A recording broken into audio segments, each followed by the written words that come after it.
My name is Kevin Johnson, and I'm president of the Detroit Economic Growth Corporation.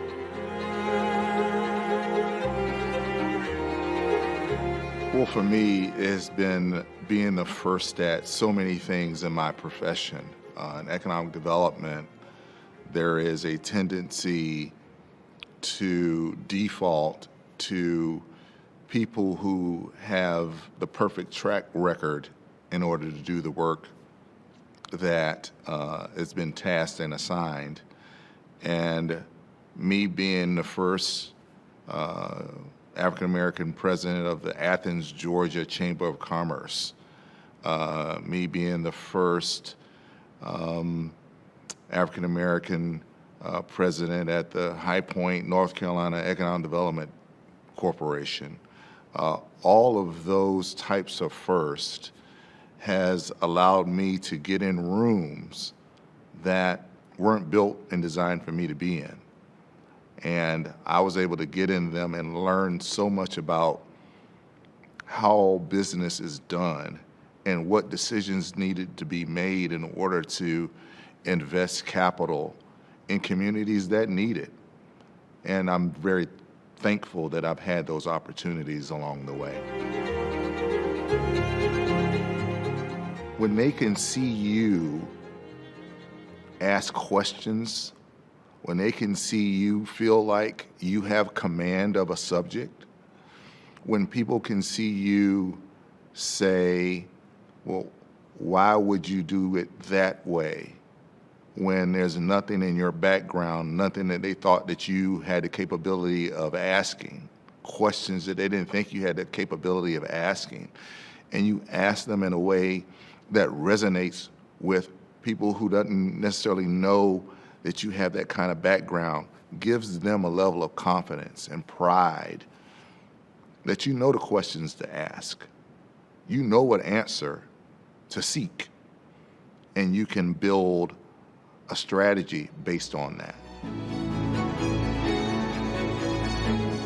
My legacy is built on the shoulders of so many people who they didn't think I was paying attention, and I was paying attention. I was paying attention to my hero, John Lewis. I was paying attention to the person who gave me my first shot in economic development, a guy named Dan Lynch. I was paying attention to my English teacher who didn't think I would amount to nothing, coming from a little small town in South Carolina. And when she told me I could, I believed her. And so my legacy is that I know people are paying attention. So you kind of carry yourself in a certain kind of way. You speak with a level of confidence because I know people are watching. And I want that to be something that those who I don't know are looking would inspire to be. I want my legacy to be built on that kids that are living in this city and places that I've already worked can see their future from here, not see their future and find it somewhere else, but they can find their future in the city that they live in. And that means creating an environment where jobs and prosperity and innovation and building a future can be made here because of the investments that are being made on behalf of them. I want them to be able to find it here. And that's the legacy that I want to leave, that they were able to find their future right here in this city. I was in a small clothing store and I bought a sport coat. It fit great. And when I walked out of the store, this young man walked up to me and said, "Where'd you get that sport coat?" And I said, "Look, I buy all my clothes from this store." And he went in, bought a sport coat, and I ran into him several weeks later, and he said, "I was inspired to start looking a little different because of you and how you carried yourself." And I thought, wow, um, I didn't know that something as small as what you wear could influence and impact what someone else did, and how people carry themselves, and how they speak, by just directing that person to buying a sport coat. And I thought, wow, that's pretty strong. That every city that I've worked in is better than when I found it.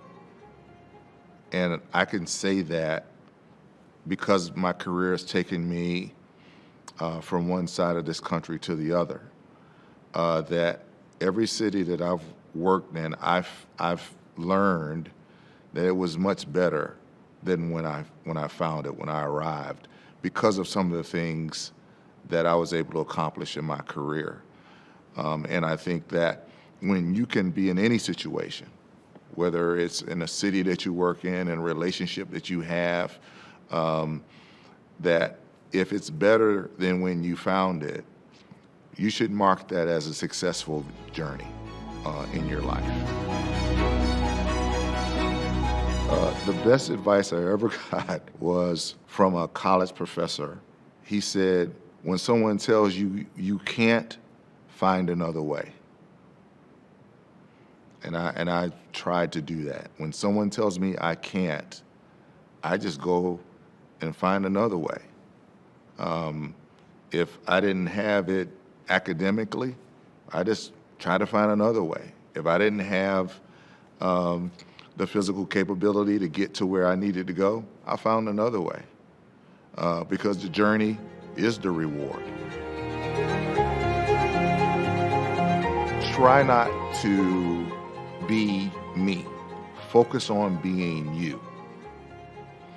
And if you let your you come into the light, your experience will be far more rewarding than trying to duplicate me. I want you to be good at being you. I have so many.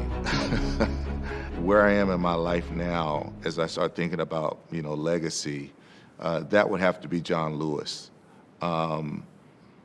because it's trending now. But I remember meeting him, and I was so humbled by his presence and his humility and his humanity that I felt like no matter where I would go in my life, be humble, have a level of humility, but also understand that if life presents you an opportunity, don't just think about the opportunity for yourself. Think about that opportunity and how it would impact others. And John personified that. And I'm grateful to have had a chance to sit with him one-on-one, by myself, him and I, no distractions, and just dig into his humility and his humanity. Doing the work that I do, I'm excited for the transformation that's happening in our city, and that we are not close to hitting the high mark yet. I'm looking forward to one day turning on the television and the world says Detroit is not only all the way back, but it is setting a standard for the future of how America's cities should operate, and taking its rightful place as one of America's great cities. And I'm excited to be a part of trying to build that to a place that we will never return to what we've gone through in the past. Well, quite frankly, I was in shock. I was humbled by the honor, some of the people who are in the Power 50 or personal friends, and I seek guidance from them. Their presence has meant a lot to my life since I've been here in Detroit, and I hope that my presence on this list serves as an inspiration to young men and women who come from humble beginnings like myself. I'm just a little small town boy from South Carolina whose grandfather was a fisherman on one side of my family, and my other grandfather was a sharecropper. I just wish I could have had the opportunity to let my grandparents see me